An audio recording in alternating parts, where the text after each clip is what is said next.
चलिए आज हम लोग एक नए चैप्टर के बारे में जानेंगे। इस चैप्टर का नाम है त्रिकोणमिति के अनुप्रयोग। इससे पहले वाले चैप्टर में हम लोग त्रिकोणमिति क्या होता है उसके बारे में जाने हुए थे, त्रिकोणमितीय अनुपात निकाले हुए थे।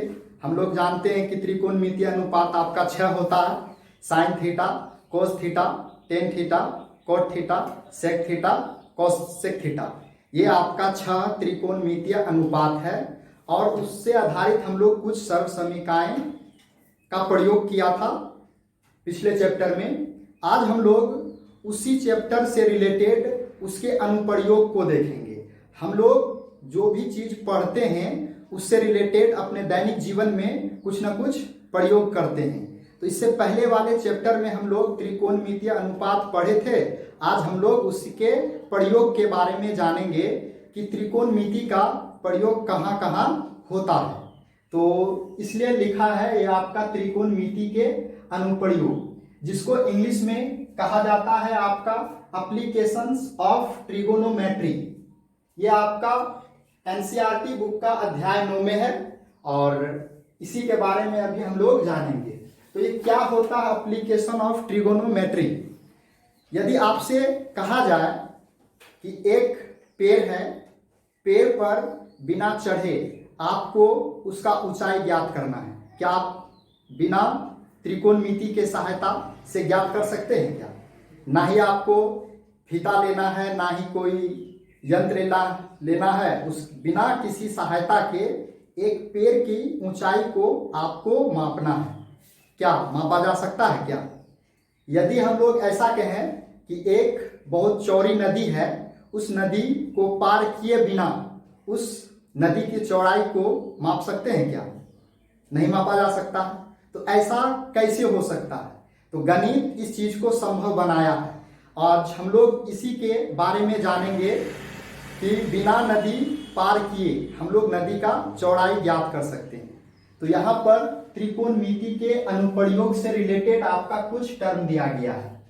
तो चलिए सबसे पहले हम लोग क्षैतिज तल के बारे में जानते हैं। क्षैतिज तल क्या है? Horizontal plane. तो हॉरिजॉन्टल प्लेन किसे कहा जाता है? आइए हम लोग उसे देखते हैं। जैसे हम लोग जानते हैं ये धरती, तो धरती के समानांतर कोई भी तल अगर खींचा जाता है, हम लोग जान रहे जैसे धरती के ऊपर अगर कोई भी तल खींचे, जैसे हम लोग ये जान रहे हैं आपका प्लेन अर्थ है, अर्थ के ऊपर हम लोग कोई भी एक तल खींच लें इस टाइप का, तो इसी तल को हम लोग क्षैतिज तल के नाम से जानते हैं, जिसको इंग्लिश में हॉरिजॉन्टल प्लेन कहा जाता है। तो यहाँ पर आपको डेफिनेशन दिया गया है कि पृथ्वी तल के समानांतर खींची गई तल को, समांतर तल को क्या कहा जाता है? क्षैतिज तल के नाम से जानते हैं। कोई भी प्लेन, कोई भी तल जो आपका पृथ्वी के समानांतर हम लोग खींच लें, जैसे आपका क्या होता है चौकी या कोई भी बेंच, जो इसका यानी कि लंबाई चौड़ाई जिसमें होता है वो आपका क्षैतिज तल के क्या होगा? समानांतर होगा, जिसको हम लोग हॉरिजॉन्टल प्लेन के नाम से जानते हैं। तो अब नेक्स्ट आता है क्षैतिज रेखा। क्षैतिज रेखा क्या चीज है इसको देखते हैं। इससे पहले हम लोग इस फिगर के बारे में समझते हैं। मान लीजिए ये आपका एक मीनार है या पेड़ की ऊंचाई है। इस क्या चीज है ये? मीनार है या पेड़ की ऊंचाई है। तो इसका हमको यहाँ पर ऊंचाई ज्ञात करना है। तो ये कैसे संभव हो सकता है आपको यहाँ समझना है। अब ये देख लीजिए ये कोई दर्शक है, ये आपका कोई पेड़ है, ये आपका क्षैतिज तल है। ये जो आपका N है और P है ये क्षैतिज आपका तल है और इसके ऊपर एक रेखा खींचा गया है और वह रेखा जो है आपका क्षैतिज रेखा कहा जाता है। क्षैतिज रेखा क्या चीज है? तो क्षैतिज रेखा एक रेखा को कहा जाता है जो क्षैतिज तल के समानांतर, जैसे हम लोग धरती के ऊपर कोई वायर या कोई तार खींच ले या एक पॉइंट से दूसरे पॉइंट पे हम लोग बांध दें, तो वो जो आपका वायर होगा वो आपका क्षैतिज रेखा के नाम से जाना जाएगा। सिंपल में जो वायर होगा, तो वही चीज यहाँ पर है ये हम लोग जैसे देखते हैं तो आंख के सामने में आंख का जो दृष्टि होगा, जो प्रकाश होगा, वही आपका क्या होगा, क्षैतिज रेखा होगा। ठीक है, तो आंख के सीधे में जस्ट ये आंख यहां पर होगा, आंख के सीधे में एक रेखा खींची गई है, ये आगे भी जा सकता है। इसी रेखा को हम लोग क्या कहते हैं, क्षैतिज रेखा कहते हैं। अब ये दृष्टि रेखा क्या चीज होता है, तो ये देखिए आपका कोई वस्तु है, जैसे मान लिया जाए कोई पतंग है, वो आसमान में उड़ रही है, या कोई हवाई जहाज है, वो आसमान में एक जगह से दूसरे जगह जा रहा है, तो उसी को हम लोग वस्तु के नाम से जानते हैं। ये क्या है, वस्तु। तो धरती पर कोई भी व्यक्ति होगा, व्यक्ति को ही दर्शक कहा गया। दर्शक मतलब जो देखता है, देखने वाला को क्या कहा जाता है, दर्शक कहा जाता है, जिसको इंग्लिश में ऑडियंस के नाम से जानते हैं। ठीक है, ये दर्शक क्या करता है, इस हवाई जहाज या पतंग को देखता है। तो हवाई जहाज यानी कि वस्तु और दर्शक के आंख और वस्तु के बीच का जो रेखा होगा, उसी रेखा को हम लोग दृष्टि रेखा कहते हैं। दृष्टि रेखा क्या है, समझ में आ रहा। दृष्टि रेखा का मतलब कोई भी वस्तु है और वस्तु से लेकर दर्शक के आंख को मिलाने वाली रेखा को किस नाम से जानते हैं, दृष्टि रेखा के नाम से जानते हैं। तो ये आपका दृष्टि रेखा हो गया, ये आपका क्षैतिज रेखा हो गया। क्षैतिज रेखा क्षैतिज तल के समानांतर होता है। उसके बाद ये आपका एक नया टर्म आता है, उन्नयन कोण, जिसको हम लोग एंगल ऑफ एलिवेशन के नाम से जानते हैं।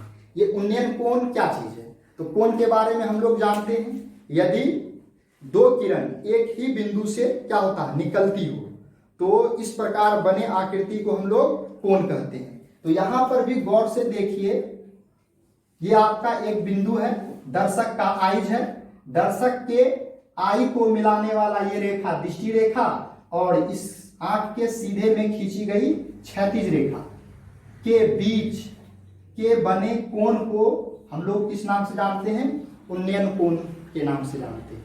समझ में आ रहा, उन्नयन कोण क्या है।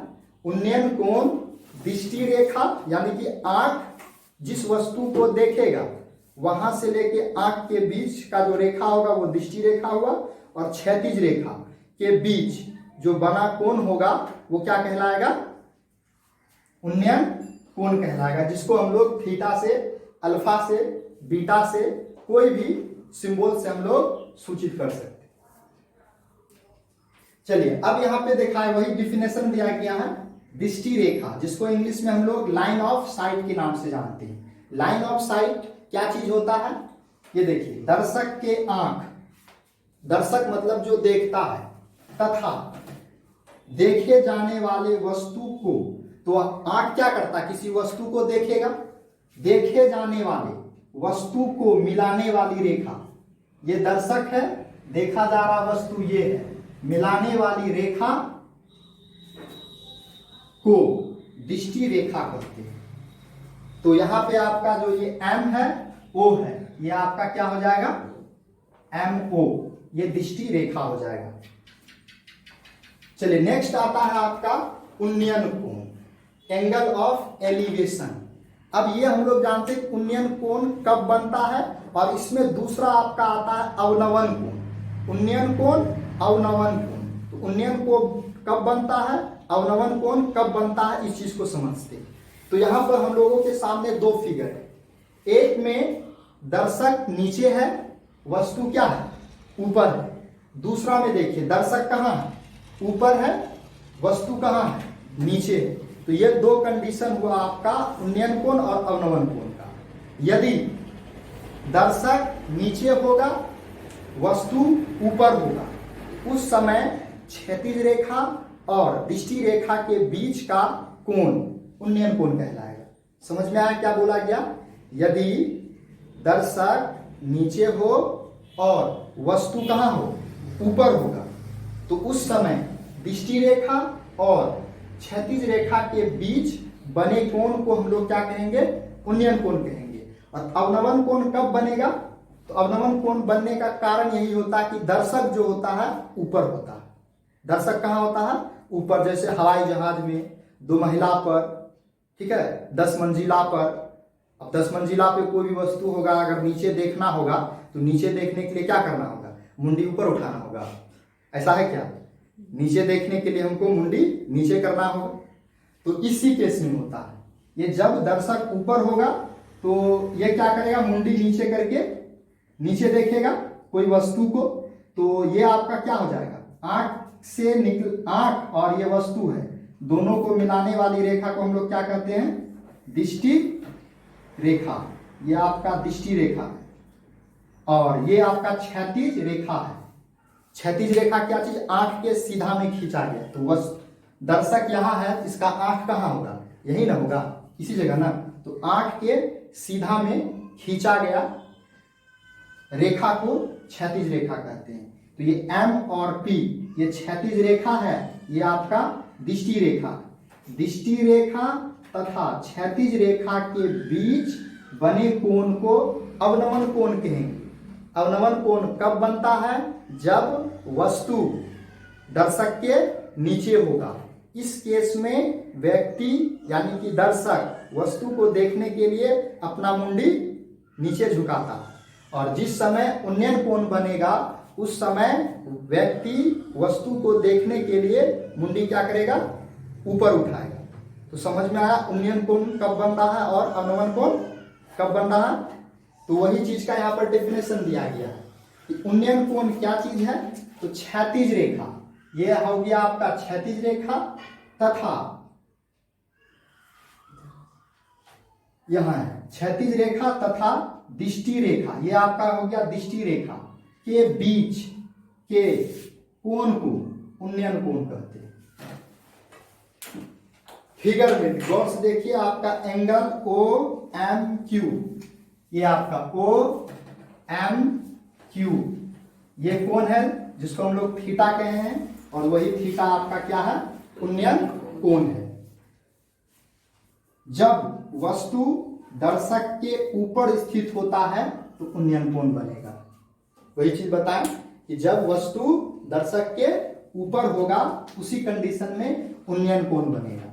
फिर अवनमन कोण, एंगल ऑफ डिप्रेशन क्या होता है, तो ये भी सेम कंडीशन, इसमें भी क्षैतिज रेखा तथा दृष्टि रेखा के बीच बने कोण को अवनमन कोण कहते हैं। बस इसमें याद यही रखना है आपको कि अवनमन कोण तभी बनेगा जब वस्तु दर्शक के नीचे होगा, इसी कंडीशन में।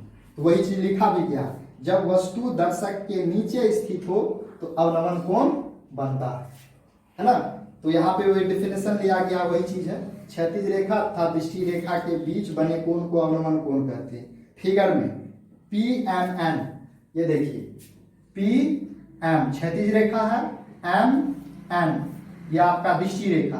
तो यहां से जो कोण बन रहा है आपका PMN, ये आपका कौन सा कोण है, अवनमन कोण।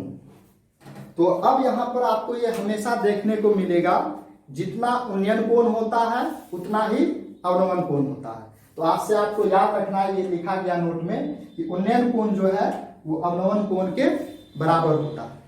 क्या समझ में आ रहा है, कोई दिक्कत है, उन्नयन कोण अवनमन कोण के सदैव बराबर होते हैं।